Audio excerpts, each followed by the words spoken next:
Hello दोस्तों, मेरा नाम शान मोहम्मद है। तो ये मेरा फर्स्ट टाइम है, थोड़ा सा नर्वस हूँ।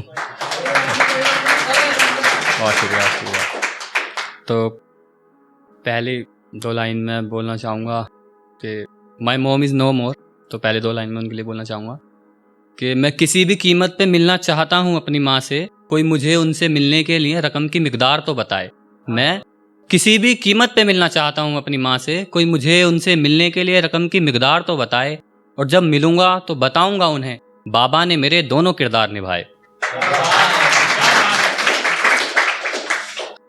तो मैं ऐसा नहीं है कि बस बेवफाई पे लिखता हूँ या मोहब्बत पे लिखता हूँ, बस जो दिल में आता है वो लिख देता हूँ ऑल राउंड। तो ये लिखा है कि चले थे राहे इश्क पर, मंजिल तक पहुँच जाना चाहिए था। चले थे राहे इश्क पर, मंजिल तक पहुँच जाना चाहिए था।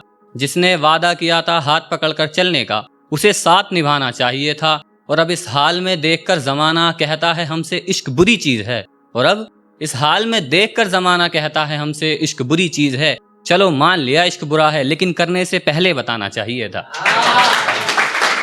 बहुत शुक्रिया। और लिखा है कि तेरे साथ की हुई हर एक बात आज भी मुझे याद है। वो हमारी पहली मुलाकात की बरसात आज भी मुझे याद है। और तूने तो बड़े आसानी से कह दिया कि भूल जाओ मुझे, भला कैसे भूल जाऊं, तेरे साथ होने का एहसास आज भी मुझे याद है।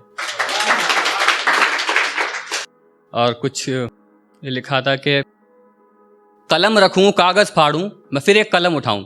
कलम रखूं कागज़ फाड़ूं, मैं फिर एक कलम उठाऊं। लाख कोशिशों के बावजूद भी कुछ ना लिख पाऊं। कितने लेखकों के खंगालूं पिटारे मैं, कितने शायरों के दर खटखटाऊं। जो कर सके मेरे महबूब की सादगी बयां, मैं वो अल्फाज कहाँ से लाऊं।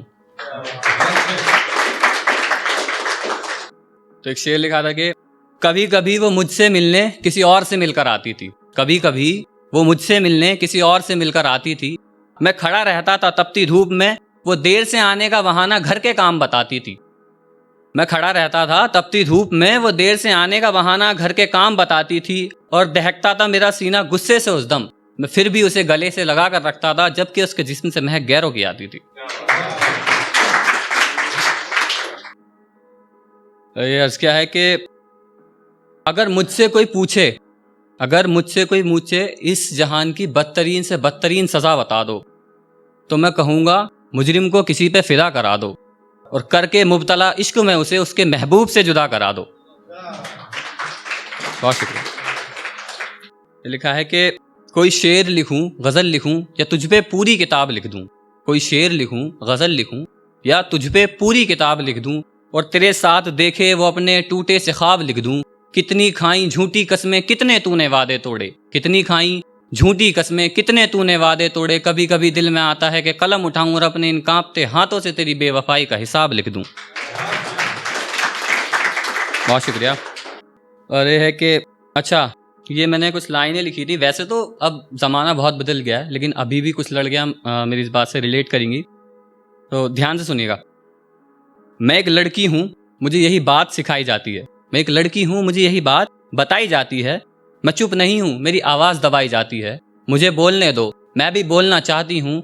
इस बड़े से आसमान में अपने पंख खोलना चाहती हूँ। और कोई बताए मुझे, जब ये बेटे अपने होते हैं तो हम बेटियाँ क्यों पराई बताई जाती हैं।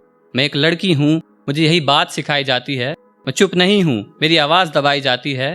पापा की लाडली हूँ, भाई की राजकुमारी हूँ। तुम्हारी बहनों की तरह मैं भी तो अपनों की प्यारी हूँ। तो फिर क्यों घूरते हो मुझे इस तरह से, मुझ में क्या खोजते हो। जब खुद की बहन सामने होती है तो उस वक्त भी यही सोचते हो। और मेरी ताकत के बारे में कभी कोई बात नहीं करता, मेरी ताकत के बारे में कभी कोई बात नहीं करता। बस मुझे मेरी कमज़ोरियाँ गिनाई जाती हैं। मैं एक लड़की हूँ, मुझे यही बात बताई जाती है। मैं चुप नहीं हूँ, मेरी आवाज़ दबाई जाती है। बहुत शुक्रिया, थैंक यू सर।